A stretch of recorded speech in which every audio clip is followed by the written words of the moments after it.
શું આપણે આપણા કર્મ ભોગવવા પડે કે ભોગવાઈ ગયા? બે ભાઈઓ બહુ મજાના ભાઈઓ.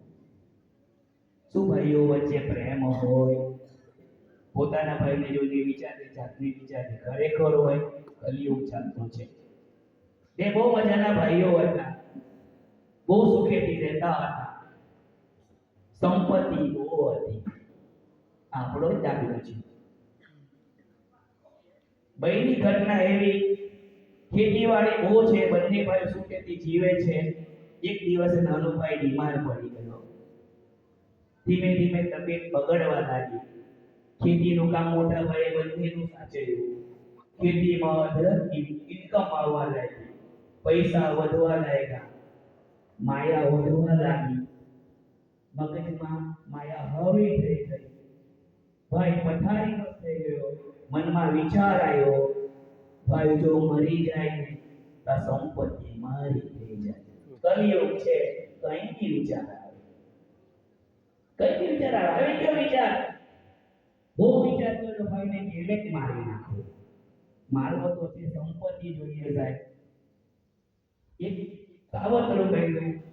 ગામમાં મસ્ત એક વેદને પકડ્યો, નજીક લાવ્યો, પૈસા આપ્યા, ની મીઠાઈ આપી, થોડાક વધારે પૈસા આપ્યા. વિચાર થયો, ની મજા આવે એમ કે જ્યાં વધારે વજન મૂક્યો. વેદ સમજી ગયો અને એવી એક જડીબુટ્ટી આપી અને ખવડાવી નાખજે, ખાલી મરી જાય. ભાઈએ એવું જ કહ્યું. ત્રણેય જણા ઘટના જાણે છે. ભાઈએ ભાઈનું કરી નાખ્યું, મરી ગયું. ગામને બતાવવા માટે મારમોને જાણવા બી બહુ ખવડાવ્યો. આખા ગામને બતાવ્યું કે ભાઈના મૃત્યુનો મને બહુ શોખ છે.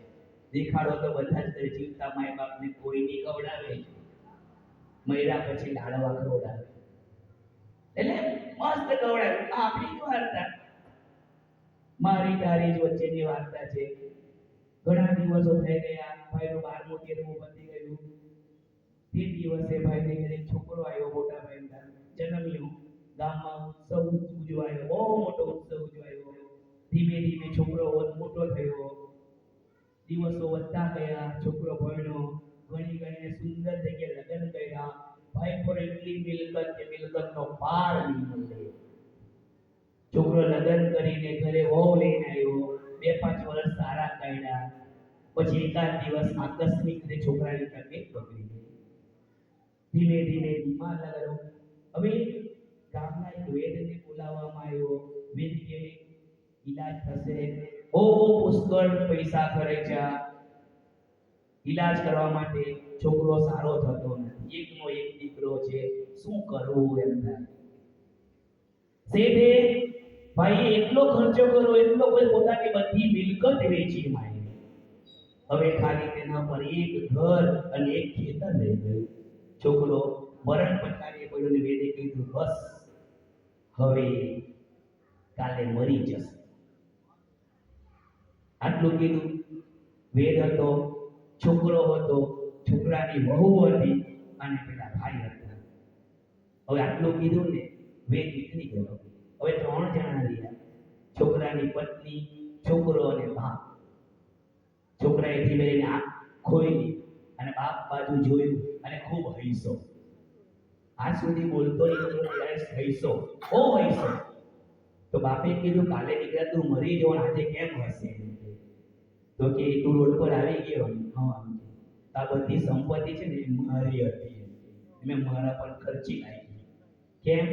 હું તારો પેલો જ ભાઈ.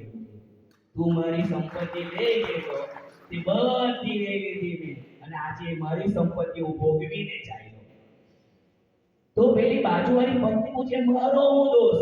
તું મને કેમ મૂકી ચાલ્યો? તો કે તું એ વેદ બનેલી ને, તું વેદ હતી અને થોડાક રૂપિયાના હારું મને ઝેર અપાવેલું. હવે તું ભોગ. અને એટલે એવું કહેવા માંગે કે કર્મના જે આપણે કર્મ કરેલા છે એ કર્મ બધા આપણે અહીંયા જ ભોગવીને જવાના છે. એટલે બને ત્યાં સુધી થોડાક સત્કર્મો કરવાના. કદાચ ખરાબ કર્મો જો આવતા હોય તો સત્કર્મ કરેલા આપણી હાથે જ આવવાના છે. કે ઉપર કઈ લઈ નથી જવાના, કોઈ નથી લઈ ગયેલું. ભક્તિની વાત છે, ભક્તિ